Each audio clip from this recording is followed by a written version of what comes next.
Boleh orang mau berencana jadi bupati, jadi pejabat. Itu rencana kita. Kalau rencana Allah itu jalan ke penjara, pasti sampai ke penjara. Saya pernah melihat ada sesuatu yang terharu dengan Bang Irwandi kita. Di saat beliau masuk penjara, saya dengar sebuah komentar yang mengharukan saya. Saya dekat tahu Bang Irwandi itu orang cerdas tapi batat. Tapi sudah masuk penjara, langsung mengakui mungkin saya banyak salah dengan Allah, ada salah tertinggal. Itu yang menguntungkan. Rencananya jadi hidup di istana kegubernuran, tapi Allah mentakdirkan itu jalan menuju ke sana. Istana menuju penjara, tapi penjara menuju syurga, itu lebih baik. Karena apapun cerita, ujungnya kita semuanya mati. Dimanapun Anda berada, apapun status hidup Anda, akan berujung dengan kematian menuju kuburan. Yang paling penting bagaimana membangun kuburan itu kebun syurga dan ruang tunggu menuju syurga. Itu yang paling penting. Maka bagi kita orang beriman, ambillah sebuah keberuntungan di sini. Kenapa? Kalau dengan kacamata nafsu, kita melihat ini sebuah penjara. Tapi kalau dengan kacamata iman, kita melihat ini sebuah kebahagiaan. Karena saya sudah bayangkan itu dulu. Ditakut-takuti, jadi bupati, masuk penjara. Saya sudah siap.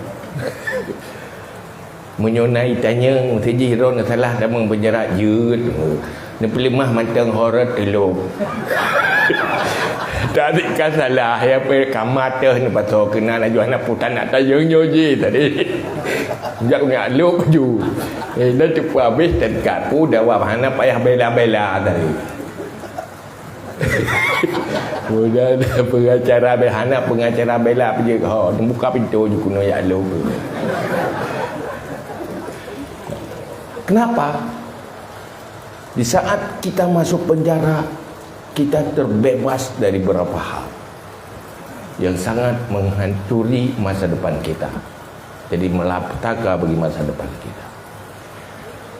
Setiap manusia yang dilahirkan ke dunia itu sebenarnya sudah masuk penjara.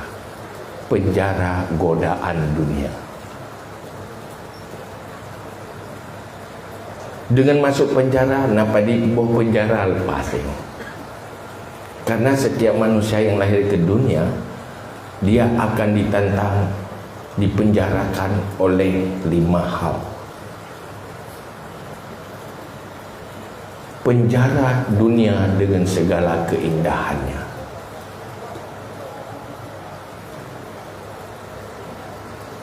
Makhluk, lingkungan dan pergaulan. Itu juga sebuah penjara. Dipenjara oleh syaitan, masuk dalam godaan syaitan. Penjara nafsu dan penjara fasilitas dan kebutuhan hidup, yaitu ekonomi. Menyok kata tamang penjara dengan keindahan dunia ada yang terlepas. Hawa di motor laga anali hana hawa dah hanya saja, pada tak fikirlah ke motor laga. Nak kredit macet kacok motor-motor kena pulang. Ada aku dah. Nyata yo kan lepas. Ya kan? Nah utang pi. Ini saya tunggel. Ya mereka dah kan teruk tanggai, teruk tanggai dalam penjara. Ya kan? Kan lừa thì ta nhìn mất dia ta ya betul. Rumah lagahan karena tu ede. Oh pegahna spring bed macam tu. Oh pacar tu ede di dalam penjara. Kagak ada ketertarikan. Nanti mikir punau yang pegah dengan gorden jendela lebih hanya yang pegah lebang tu. Jadi semua persoalan dunia kita sudah bebas, tidak terpenjara lagi, tidak terikat mananya, tidak terbelenggu lagi. Ya kan? Nikmati ya. Ukli. Jadi mati je dia. Dan hal lain yang persoalan-persoalan dunia tidak mampu menggoda manusia yang sudah terpenjara, fisiknya di penjara. Kita sudah bebas. Yang kedua, makhluk lingkungan. Pertama, lingkungan keluarga. Itu sebuah masalah. Yang laki jadi pemimpin rumah tangga, yang perempuan jadi istri di dalam rumah tangga. Di sana ada penjara tersendiri. Kita di penjara dituntut terus. Inilah, itulah. Macam ni lelaki bak kita yo kayo. Dia air rapat li. Yang nak perlu ada dalam penjara ni air rapat li. Pakan hana li taruh harapan tu. Maka hana li kecewa. Sebab menyobrak taruh harapan berak kecewa. Kita masuk penjara bebas. Abang ini, abang itu, enggak ada lagi. Bebas. Lingkungan juga yang menggoda. Interaksi kita dengan lingkungan-lingkungan yang salah sudah terlepas. Bukankah itu jalan yang membebani kita, yang membuat kita masuk neraka akibat godaan lingkungan dan teman?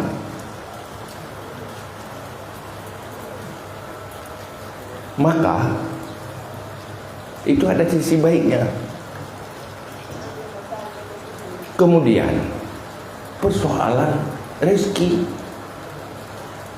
Ini apa ni nak ada anak tapi nak pajo.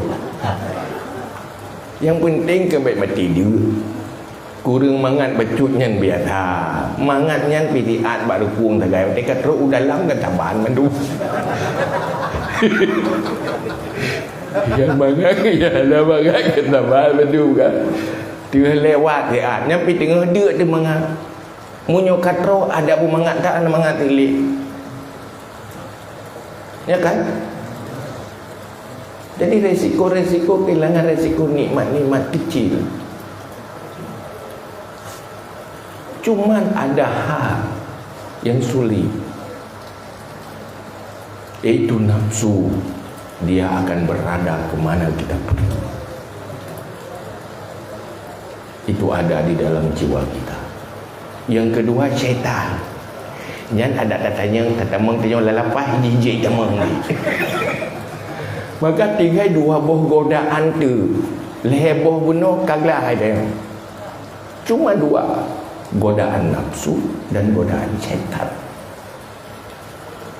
Ini yang saja yang perlu kita tangani. Kalau kita punya ilmu, punya iman, punya agama, kita bisa merubah penjara itu menjadi jalan menuju syurga. Yang penting komitmen dan semangat di hati. Tidak apa-apa korban dunia. Yang penting masa depan kita tidak korban. Masa depan abadi. Itulah beruntungnya orang beriman. Lu dari zaman duduk dengan awak, Kementerian Hukum, awak mana ke mana. Saya aneh kalau melihat penjara-penjara di negeri orang Islam tidak berubah menjadi solusi yang membahagiakan bagi yang mengisi penjara itu. Nabi sendiri sebelum kenabian memenjarakan diri di Gua Hira. Tidak ada mall di sana, tidak ada kedai kopi di sana. Naik gunung curang, penjara diri, ingin bersama Allah. Kita bisa bersama Allah dimanapun dan kapanpun. Ini sebenarnya yang perlu serius. Maka perlu perah menan. Ilung roh kalau lu menghayal menan. Sebab tu kalau bayar benar. Jangan pertama penjara beres pertama tu. Nak bela-bela laki juga horak kulung perlu menghaju. Tak salah Pak Ron, nyo salah. Pada kalau penitun dekat kepala haju. Saya ingin bebaskan diri dari godaan dunia. Munyai luar kok jahil godaan. Maka teruk dalam penjara kagak. Tinggal teruk kedeh na yang tamang curga. Itu Iran pakai ngejerit no curga. Gara-gara aku damang penjara. Nyo tadi gede ke pudet 3 tek pula ke temek. Pakai ke gaya terus surga. Tapi yang susah hidupnya dalam penjara, akhirat dalam neraka. Nya jebur. Maka Ron terima kasih kepada Mami untuk kebijakan yang lagi. Terima kasih kepada teman-teman yang mengambil kebijakan yang membahagiakan masa depan itu.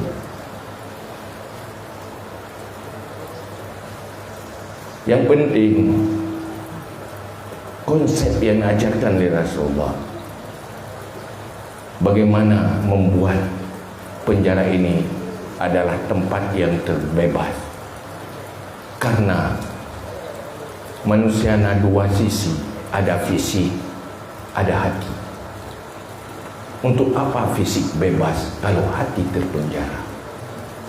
Lebih baik fisik terpenjara tapi hati bebas menuju syurga.